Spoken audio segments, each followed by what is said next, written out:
Tuhan Yesus, kami bersyukur hari ini Tuhan boleh kumpulkan kami di tempat ini. Kami boleh beribadah kepada Tuhan. Dan Tuhan, sebentar ketika kami merenungkan firman Tuhan, ajar kami Tuhan untuk kami boleh mengerti apa yang menjadi isi hati Tuhan, untuk kami boleh kerjakan di dalam kehidupan kami hari lepas hari. Berkati kami semua Tuhan, berkati waktu ini, berkati hamba-Mu dalam segala kelemahan dan keterbatasannya. Kiranya Tuhan Allah yang boleh bekerja dalam perenungan firman-Mu pada saat ini. Dalam nama Yesus kami berdoa bersyukur. Amin.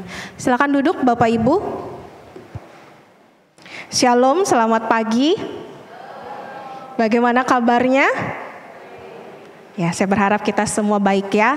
Saat ini cuaca lagi mulai dingin ya. Beberapa hari hujan. Kayaknya baru kemarin ya, setelah sekian lama saya tinggal di sini dari 2016 ya. Baru kemarin pagi saya ngelihat kabut di Banjarmasin, bukan kabut asap Bapak Ibu, tetapi kabut embun gitu ya. Dari 2016 saya di sini, baru pertama kali ya. Saya bersuka cita Bapak Ibu. Sekali waktu saya ke Palangka, waktu kedukaan Bu Marita ya, pergi pagi-pagi, ngelewatin suatu tempat, di situ putih semua penuh dengan kabut. Lalu saya bilang ke Musa, besok kita balik lagi yuk ke situ pagi-pagi. Kenapa? Supaya saya menikmati embun pagi. Karena di sini nggak ada.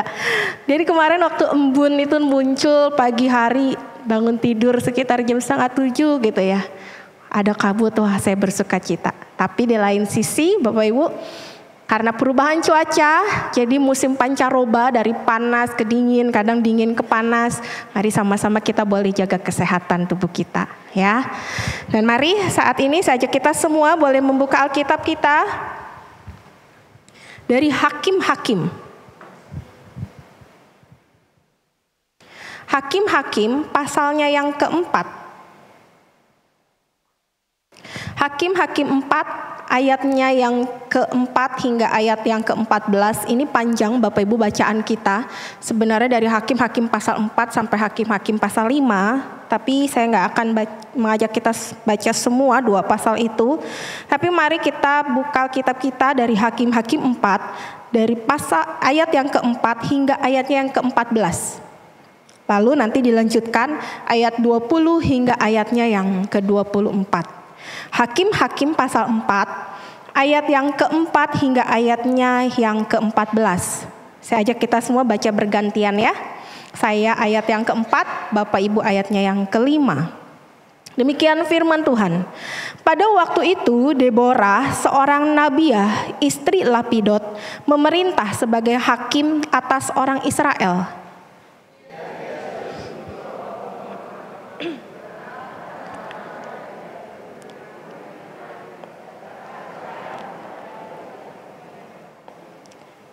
Ia menyuruh memanggil Barak bin Abinoam dari Kedes di daerah Naftali. Lalu berkata kepadanya, bukankah Tuhan Allah Israel memerintahkan demikian?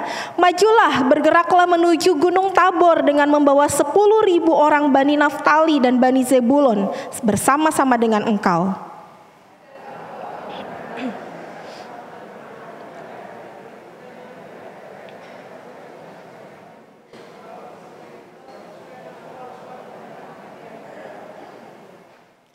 Jawab Barak kepada Deborah, jika engkau turut maju, aku pun maju. Tetapi jika engkau tidak turut maju, aku pun tidak maju.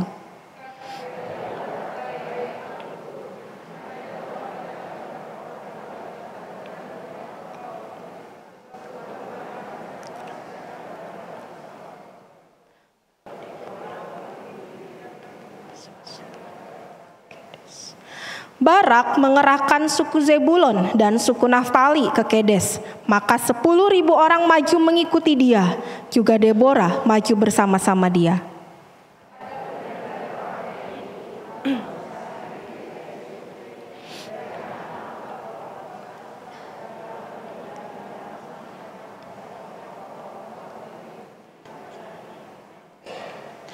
Setelah dikabarkan kepada Sisera bahwa Barak bin Abinoam telah maju ke Gunung Tabor,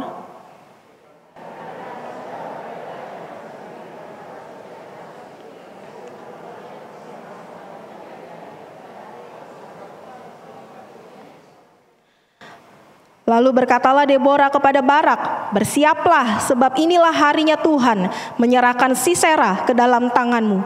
Bukankah Tuhan telah maju di depan engkau?" Lalu turunlah Barak dari gunung Tabor dan 10.000 orang mengikuti dia. Kita lanjutkan di ayatnya yang ke-20. Lagi katanya kepada perempuan itu, "Berdirilah di depan pintu kemah, dan apabila ada orang datang dan bertanya kepadamu, 'Ada orang di sini?' maka jawablah, 'Tidak ada.'"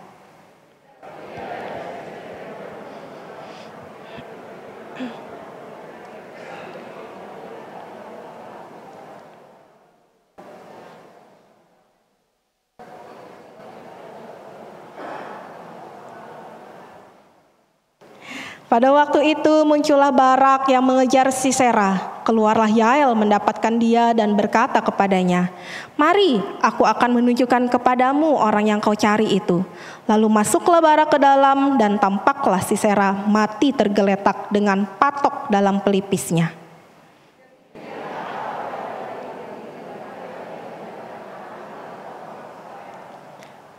Dan kekuasaan orang Israel kian keras menekan Yabin Raja Kanaan sampai mereka melenyapkan Yabin Raja Kanaan itu.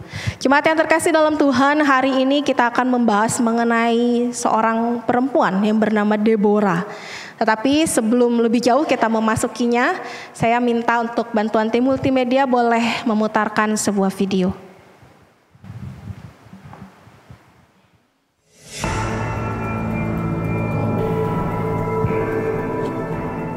Sepanjang sejarah dunia terdapat banyak nama para sniper yang kemudian diperdebatkan sebagai yang terbaik. Namun jika yang kita bicarakan tentang catatan membunuh, maka tak ada yang bisa mematikan penembak jitu Finlandia, yaitu Simo Häyhä. Simo yang dijuluki si kematian putih dianggap sebagai salah satu sniper terbaik sepanjang sejarah perang modern. Nama julukan Simo diberikan oleh para prajurit tentara merah Uni Soviet yang memerangi Finlandia dalam Perang Musim Dingin tahun 1939. Dengan menggunakan senapan buatan dalam negeri, Simo diyakini telah menewaskan 505 orang musuh. Angka ini adalah catatan tertinggi seorang sniper dalam sejarah perang modern.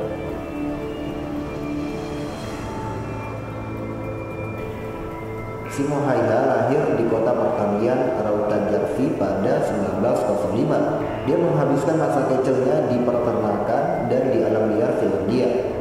Pengalaman hidup di peternakan dan alam liar itu justru membuat Simo menjadi seorang pemuda yang tangguh, sekaligus tenang dan sabar.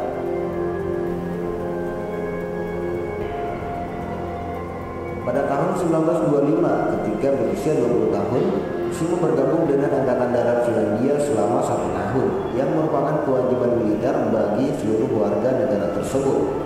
Selama 1 tahun bergabung dengan militer, Simo mendapatkan banyak pengalaman dan menjalani masa terbaiknya.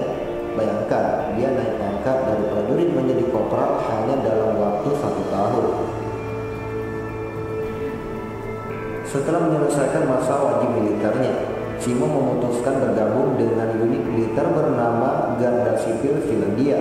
Saat itulah kemudian Simo berlatih menjadi seorang sniper. Dia kemudian sangat menikmati kegiatannya menjadi penembak jitu. Di waktu luang dia mengasah terus kemampuannya dengan menggunakan senapan mesin lagan M91 buatan Rusia. Setelah itu dia menggunakan senapan M28 yang performanya jauh lebih baik dari senapan Rusia yang pernah digunakannya. Latihan kerasnya membuat Simo menjadi seorang penembak yang handal dan bisa menembak target dengan akurat sebanyak 16 kali dalam 1 menit dari jarak lebih dari 150 meter.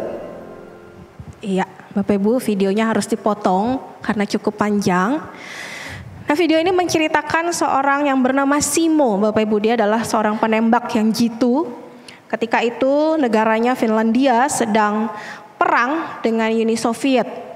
Nah, Simo ini yang pekerjaan sehari-harinya adalah seorang petani, peternak gitu ya. Hidupnya setiap hari hanya di ladang, ketemu binatang-binatang. Ya, walaupun mungkin dia juga mungkin waktu kecil dia pernah belajar berburu menggunakan senjata gitu ya. Tetapi hidupnya hanya utak-atik di situ aja gitu ya. Yang dia tahu bagaimana dia harus kasih makan ternak-ternaknya, bagaimana dia harus mengurus ternak-ternaknya, apakah hewannya itu ternak-ternaknya lagi keadaan sehat atau sakit, atau pekerjaannya sehari-hari hanya bekerja di ladang, bagaimana dia harus bercocok tanam. Karena dia tinggal di suatu daerah yang kecil, di suatu desa. Dia jauh dari kota besar. Tapi Bapak Ibu, ketika negaranya Finlandia sedang dalam keadaan perang, pemerintah itu mewajibkan semua orang itu ikut namanya wajib militer. Dan ketika itu Simo ini mau tidak mau dia harus ikut wajib militer itu. Dan ketika dia sudah menyelesaikan wajib militer kurang lebih selama 1 tahun, dia harus ikut berperang melawan negaranya, membantu negaranya Finlandia. Dan ketika dia berperang, Bapak Ibu, dia harus menggunakan senjata tajam. Dia harus menggunakan pistol, dia harus menggunakan senapan laras panjang. Dia harus belajar bagaimana membidik, dia harus belajar bagaimana mengkokang itu senjatanya, ganti peluru dan sebagainya. Dari seorang yang hanya peternak, hanya seorang petani, kemudian dia harus menjadi seorang penembak. Tapi siapa yang sangka Bapak Ibu, seorang petani, seorang peternak yang mungkin lemah kita nilai, yang gak bisa apa-apa. Tetapi Simo menjadi salah satu orang yang jitu menggunakan senjata tajam. Dia menjadi salah satu penembak jitu ketika itu. Sehingga kalau tadi kita dengar ada sekian ratus orang yang berhasil dia taklukkan. Nah Bapak Ibu yang terkasih dalam Tuhan, kalau saya yang jadi panglima tentaranya, kalau saya ya Bapak Ibu yang jadi panglima tentaranya, Simo ini buat saya gak masuk hitungan. Kenapa? Karena dia gak bisa apa-apa kok. Dari kecil dia hanya tinggal di desa. Dia hanya bisa mencangkul, menggali, kasih makan ternak, menanam, menuai. Kalau ternak itu sakit, dia hanya tahu di sekitar itu. Tetapi heran Bapak Ibu, kenapa pemerintah itu panggil dia, mau tidak mau, orang yang gak bisa, orang yang gak mampu, seorang petani, seorang peternak, dia akhirnya menjadi salah satu penembak jitu. Gak ada yang sangka Bapak Ibu, dia adalah orang yang bisa dipakai di dalam peperangan ketika itu. Nah Bapak Ibu yang terkasih dalam Tuhan, kisah Deborah ini kurang lebih sama seperti keadaan Simo.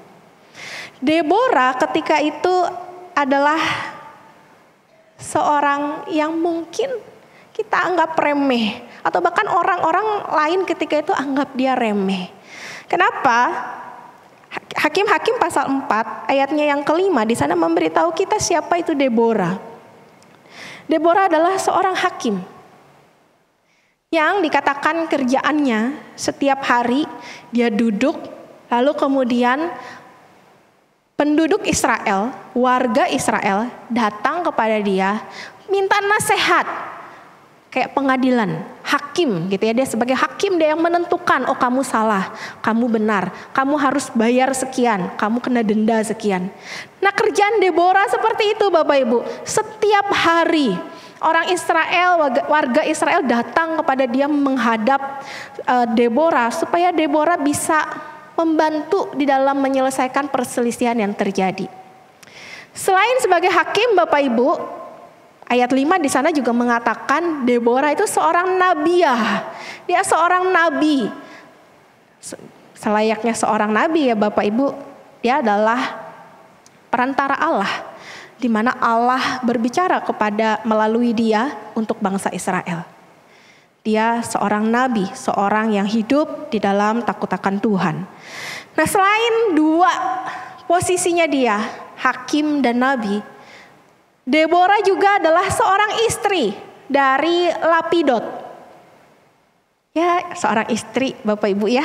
Tentu kerjaannya juga mengurus rumah tangga. Kasih makan anak, beres-beres rumah, ya, selayaknya seorang istri, seorang perempuan.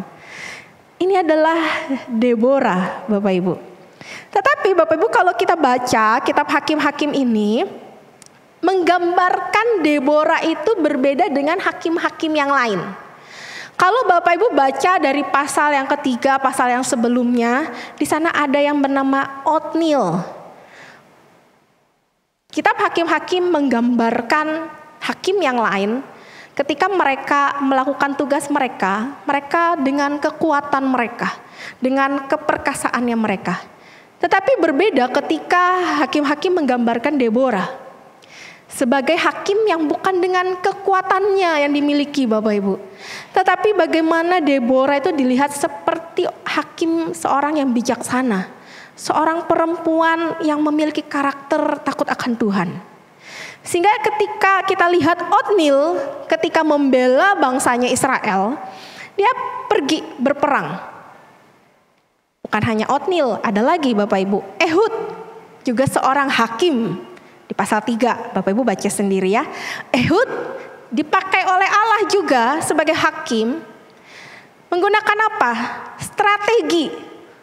Ya, ketika Ehud ketika itu dikatakan dia bikin pedang, lalu dia pergi menghadap Raja Moab, musuhnya Raja Moab.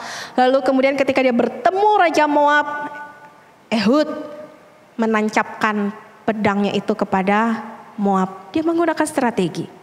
Lalu yang terakhir di pasal yang ketiga, ada yang namanya Samgar.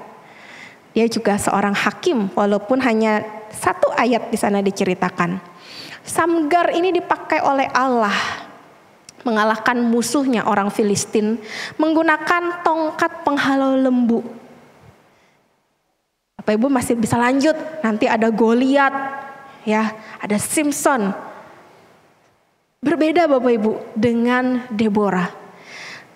Deborah digambarkan oleh hakim-hakim sebagai hakim yang bijaksana, bukan hakim yang menggunakan kekuatannya. Selain itu Bapak Ibu, lebih dalam lagi ketika kita membaca kitab Hakim-Hakim pasal yang keempat ini, kita bisa melihat dari ayat yang pertama bagaimana kisah Deborah dimulai dalam perjalanan kehidupannya yang dialami oleh keadaan bangsa Israel ketika itu. Ayat yang pertama dikatakan demikian. Setelah Ehud mati, Ehud itu hakim yang terdahulu. Setelah Ehud mati, orang Israel melakukan pula apa yang jahat di mata Tuhan.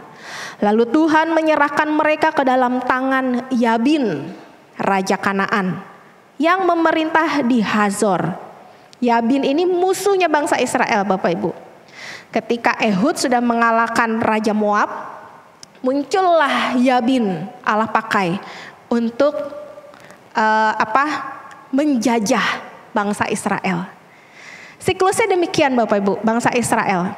Ketika bangsa Israel sudah sekian lama hidup di dalam penjajahan, penderitaan dari bangsa lain yang ada di sekitarnya. Lalu kemudian bangsa Israel berteriak kepada Tuhan meminta tolong. Allah memberikan mereka seorang hakim. Ketika hakim itu berhasil mengalahkan musuhnya, maka bangsa Israel hidup dalam damai sekian puluh tahun. Ada yang 80 tahun dikatakan, ada yang 40 tahun. Sekian puluh tahun bangsa Israel hidup damai bersama-sama dengan Allah. Mereka taat kepada perintah Allah. Lalu kemudian bangsa Israel kembali jatuh di dalam dosa. Dia kembali menyembah para dewa, para ilah yang lain. Dan ketika bangsa Israel menyembah para ilah lain, Allah kembali memberikan seorang musuh bagi bangsa Israel. Supaya apa? Supaya bangsa Israel tobat ceritanya.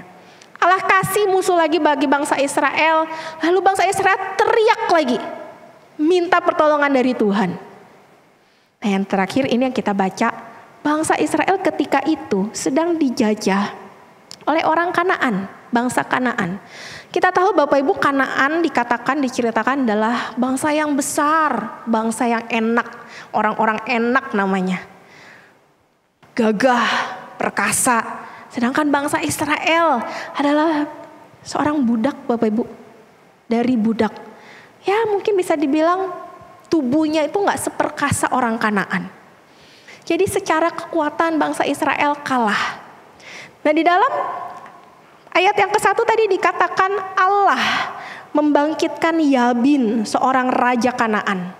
Yabin ini punya panglima tentara namanya Sisera Bapak Ibu. Dan Sisera ini memiliki 900 kereta besi. Dan dikatakan sudah 20 tahun Sisera ini menjajah bangsa Israel dengan begitu keras. Nah Bapak Ibu, di tengah-tengah keadaan yang demikian, maka bangsa Israel kembali berseru kepada Allah, kepada Tuhan.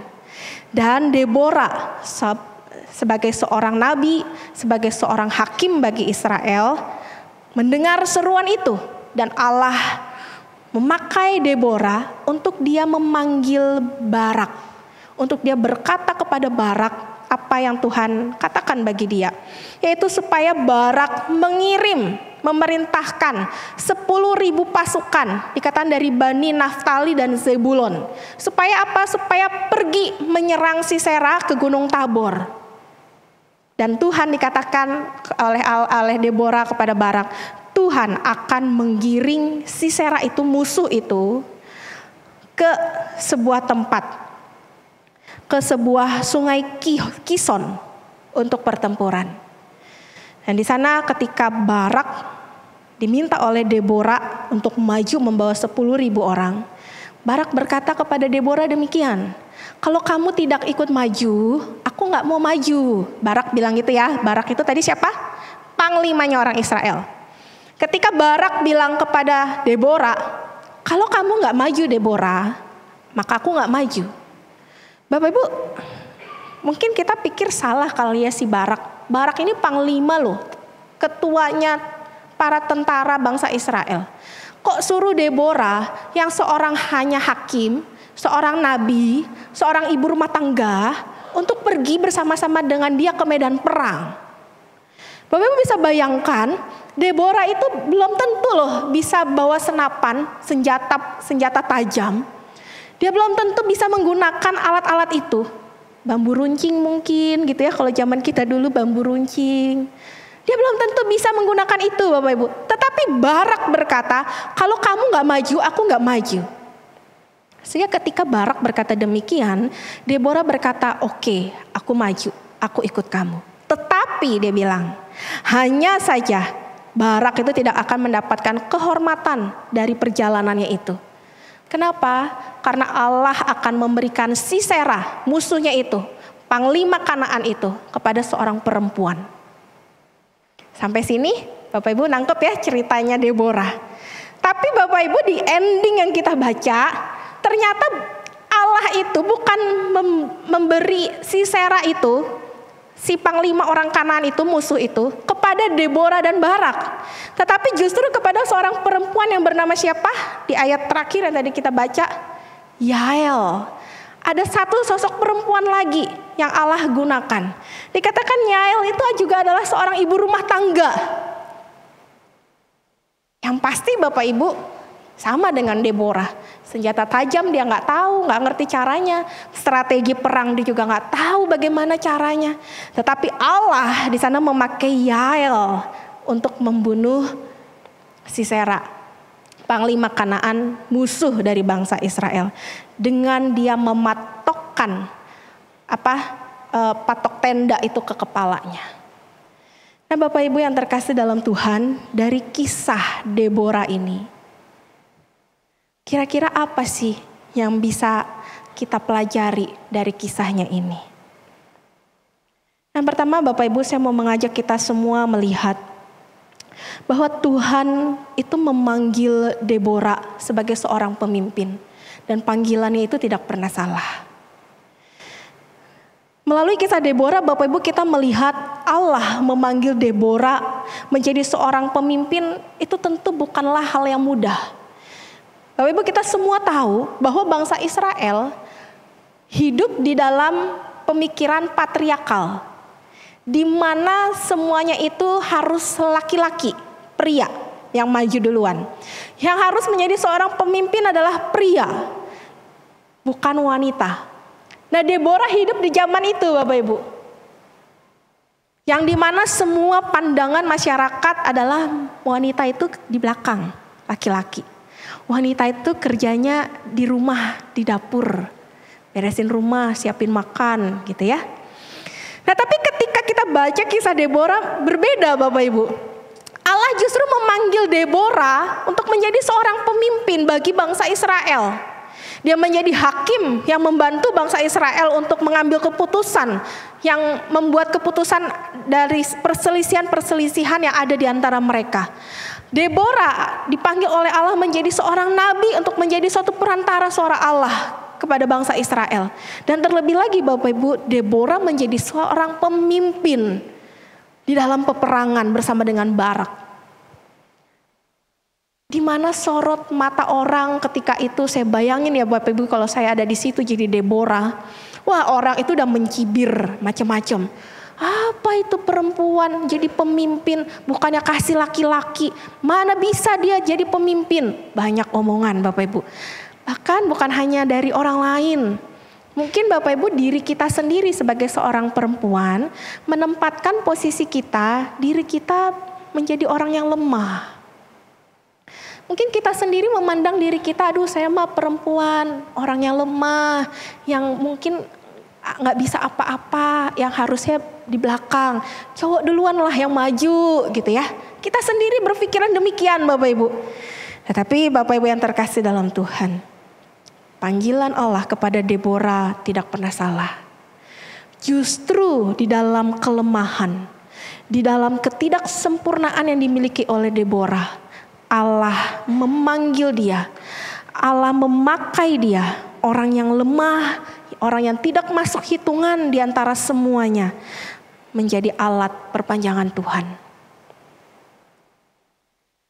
Bapak Ibu yang terkasih dalam Tuhan, kita mungkin seringkali berpikir kenapa Tuhan, atau kita seringkali yaitu ya, berpikir kita ini orang yang lemah, orang yang tidak bisa apa-apa, orang yang tidak mampu.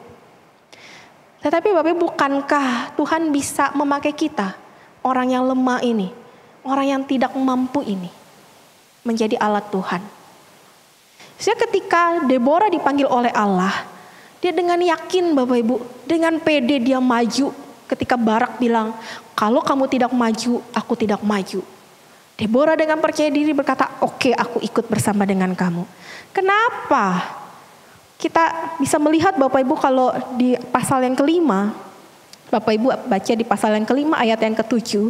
Di sana dikasih penjelasan kenapa Tuhan itu memilih Deborah menjadi seorang pemimpin. Di sana dikatakan demikian, penduduk pedusunan diam-diam saja di Israel. Ya, mereka diam-diam sampai engkau bangkit, Deborah bangkit sebagai ibu di Israel.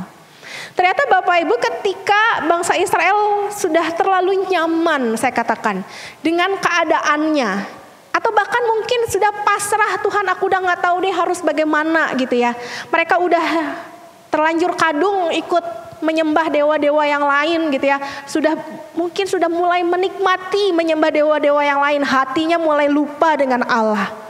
Sehingga bangsa Israel ketika itu penduduknya tidak ada yang bangkit ketika mereka dijajah. Mereka hanya berdiam diri, hanya berpangku tangan. Sampai Allah membangkitkan seorang wanita yaitu Deborah maju di dalam peperangan. Bapak Ibu yang terkasih di dalam Tuhan, Tuhan dapat memakai setiap orang yang lemah, orang yang tidak masuk hitungan manusia menjadi alatnya Tuhan. Saat ini Bapak Ibu yang terkasih dalam Tuhan, mungkin kita sedang berada di dalam posisi seperti Deborah. Yang mungkin kita merasa saya ini orang yang lemah, saya ini orang yang tidak berdaya, saya ini orang yang tidak mampu. Tetapi Bapak Ibu, kita ini orang yang minder, ternyata Tuhan justru tangkap kita, pakai kita untuk kita boleh menjadi alat Tuhan. Baik di dalam pekerjaan kita, ketika Tuhan memberi kita suatu kepercayaan untuk kita memimpin sebuah proyek, mari bangkit lakukan itu. Ketika kita di sekolah, di tempat kita, di kampus, ketika Allah menyuruh kita untuk kita boleh hidup kudus di hadapan Tuhan, menjauhi pergaulan-pergaulan yang buruk, walaupun teman-teman di sekitar kita berkata, lu sok suci, sok holy gitu ya, sok kudus. Apa-apa Bapak Ibu, mari kita bangkit. Ketika kita berada di dalam pelayanan kita di gereja ini, Ketika Tuhan percayakan kepada kita, yang sering kali kita berkata, aku mah gak bisa apa-apa, jangan saya, coba yang lain dulu gitu ya. Nah Bapak Ibu ya, itu yang saya alami ya. Saya juga pernah begitu. Jangan saya deh, yang lain aja, kan masih banyak yang lain. Tanya yang lain, yang lain juga ngomongnya begitu. Akhirnya habis Bapak Ibu, semuanya ngomong begitu. Gak ada yang mau bangkit. Tetapi mari ketika Allah memanggil kita, mari kita percaya dan yakini bahwa kita yang lemah ini Allah bisa pakai menjadi alatnya. Yang kedua Bapak Ibu yang bisa kita pelajari, bukan hanya masalah kepemimpinannya Deborah, tetapi iman yang dimiliki oleh Deborah. Bapak Ibu, perjalanan kehidupan iman yang dialami oleh bangsa Israel turun naik, saya katakan. Seperti yang tadi saya katakan ya, ketika bangsa itu dijajah oleh bangsa lain, menderita, mereka berteriak kepada Tuhan, Tuhan kasih hakim, Tuhan kasih nabi, mereka bebas, mereka hidup damai bersama dengan Allah, tapi mereka jatuh lagi di dalam dosa, lalu teriak lagi sama Allah. Siklusnya begitu ya Bapak Ibu bangsa Israel. Nah ketika siklus yang demikian, Allah membangkitkan satu penyelamat bagi bangsa Israel, yaitu Deborah. Dan ketika Deborah merespon ya akan panggilan Tuhan, kita lihat Deborah ini memiliki iman yang sungguh-sungguh kuat di dalam Tuhan. Iman yang teguh. Ketika Barak itu berkata kepada dia, ikut maju. Dan Deborah dengan yakin berkata, aku maju. Oke, aku ikut maju. Bapak Ibu, kalau dia gak punya iman yang teguh di dalam Tuhan, saya yakin Deborah gak akan ikut maju bersama-sama dengan Barak. Justru di ayatnya yang ke-14, Bapak Ibu di sana dikatakan, Deborah bisa berkata demikian kepada Barak. Ayatnya yang ke-14. Bersiaplah, sebab inilah harinya Tuhan menyerahkan Sisera ke dalam tanganmu. Bukankah Tuhan telah maju di depan engkau? Bapak Ibu, kalimat inilah yang dikatakan oleh Deborah. Satu pernyataan iman yang Deborah miliki kepada Barak. Maju, bangkit. Kenapa? Karena Tuhan sendiri akan berjalan di depan engkau. Allah itu gak kasih tahu Bapak Ibu mau bikin rencana apa ke Deborah dan Barak. Sehingga mereka bisa menang dari peperangan itu. Ketika Deborah dan Barak bersama dengan 10.000 orang itu maju menyerbu Sisera Bapak Ibu. Allah itu mengacau balaukan tentara Sisera. Allah menggiring Sisera itu ke suatu lembah. Lalu kemudian Allah menjungkir balikan tentara Sisera dengan adanya badai, sungai meluap. Ingat Sisera punya 900 kereta besi. Dan ketika sungai itu meluap Bapak Ibu, Allah meluluhlantahkan tentara Sisera, otomatis kereta itu gak bisa bergerak. Karena dari besi, air semua meluap. Bapak Ibu bisa bayangkan ketika si Deborah berani berkata, bukankah Allah yang sudah terlebih dahulu berjalan di depan engkau? Ini adalah suatu iman yang Deborah miliki kepada Tuhan. Nah saat ini Bapak Ibu, adakah iman yang sama juga kita miliki kepada Tuhan?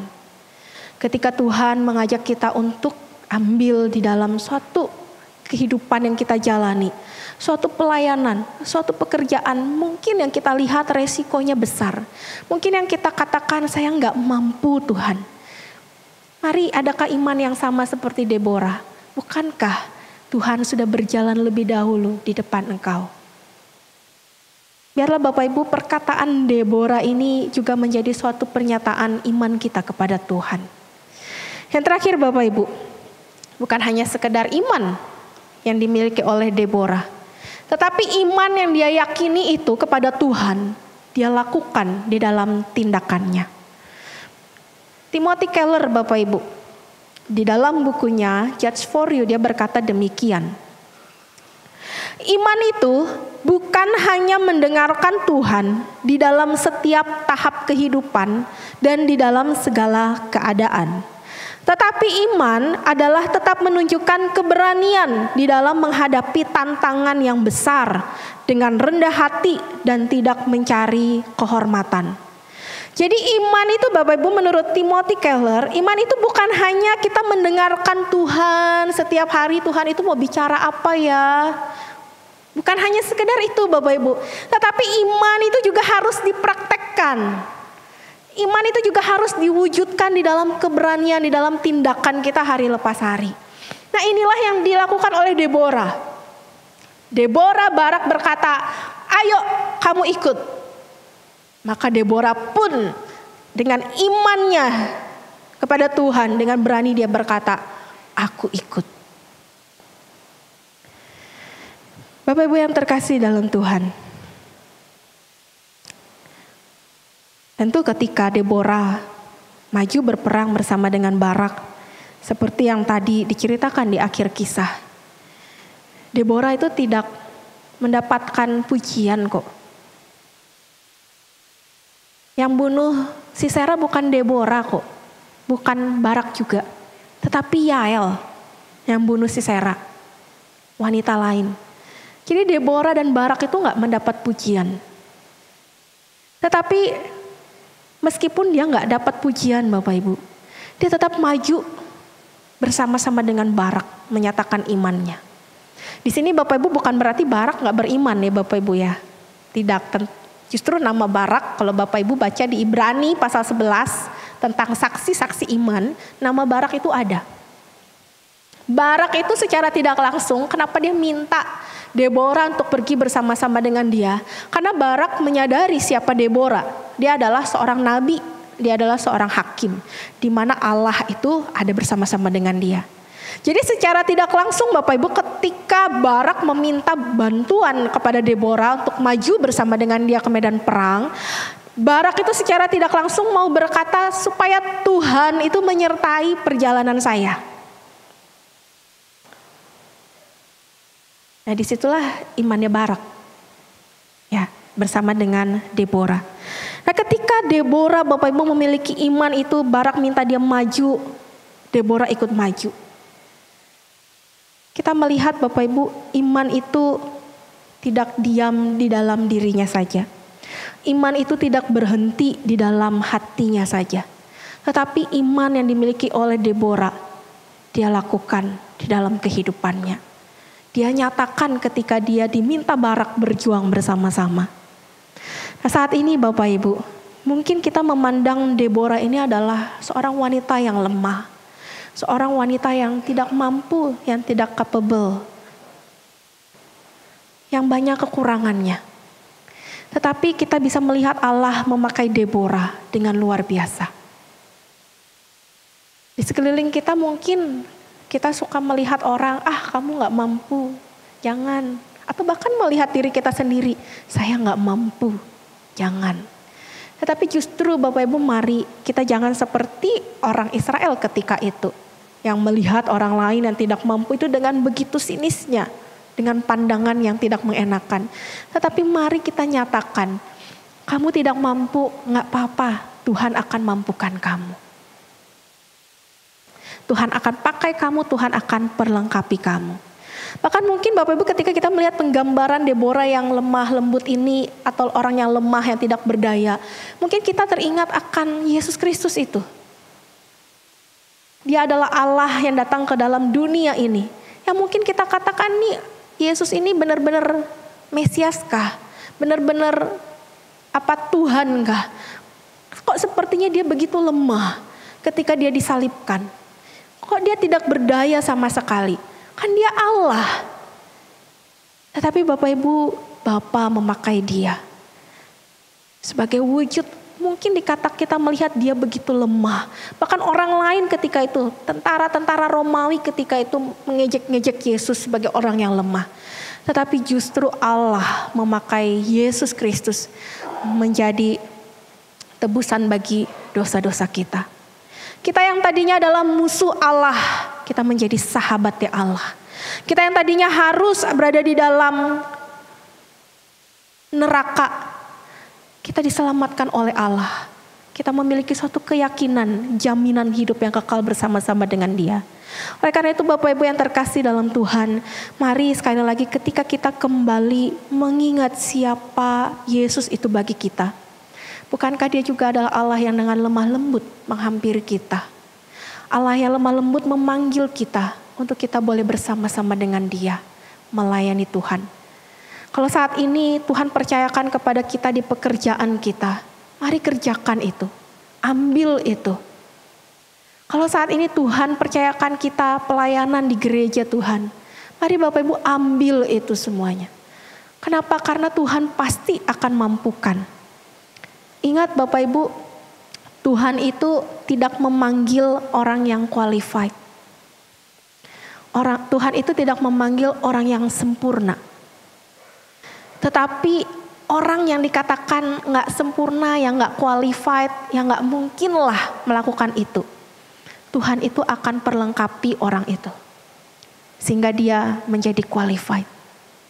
Bukankah kita ini adalah orang-orang yang seharusnya tidak bisa masuk di dalam pelayanan Tuhan? Bukankah kita ini adalah orang-orang yang penuh dengan cacat celak Bapak Ibu? Tapi ketika Allah memanggil kita masuk di dalam pelayanannya Allah, Dia memampukan kita. Dia menolong kita sehingga kita menjadi orang-orang yang qualified di hadapan Tuhan. Amin, mari kita satu di dalam doa. Tuhan Yesus, kami bersyukur kepada Tuhan. Hari ini kami boleh belajar dari Deborah. Seorang perempuan yang mungkin kami seringkali anggap remeh. Wanita yang lemah, yang tidak berdaya. Tetapi orang yang tidak berdaya ini Tuhan pakai menjadi alat Tuhan yang luar biasa. Demikianlah juga dengan kami ya Bapa. Setiap kami adalah orang-orang yang lemah, orang-orang yang tidak sempurna, orang-orang yang penuh dengan cacat dan celak. Tetapi Tuhan pakai kami, panggil kami untuk kami berada di dalam posisi kami, di dalam kehidupan kami untuk kami boleh melayani Tuhan. Di dalam pekerjaan kami Tuhan mampukan kami, Tuhan beri hikmat bagi kami untuk kami boleh bekerja dengan jujur, dengan benar, dengan baik. Untuk kami boleh memimpin suatu perusahaan, memimpin suatu proyek. Tuhan, kami bersyukur untuk kepercayaan yang Tuhan berikan pada kami. Di dalam gereja ini Tuhan panggil kami untuk kami boleh ambil bagian dalam pelayanan Tuhan. Kami adalah orang-orang yang tidak layak, yang tidak sempurna, yang tidak mampu, tetapi Tuhan mampukan kami. Tuhan yang boleh menyempurnakan kami sehingga kami boleh layak untuk melayani Tuhan. Terima kasih Tuhan. Biarlah iman yang sama, yang seperti dimiliki oleh Deborah kepada Tuhan. Kiranya kami pun juga memiliki iman yang demikian. Kami boleh sungguh-sungguh percaya kepada Tuhan. Bahkan kami boleh melakukan di dalam tindakan kami, iman yang kami percayai itu. Terima kasih Tuhan. Tolong kami dalam kehidupan kami hari lepas hari. Dalam nama Yesus kami berdoa dan bersyukur. Amin.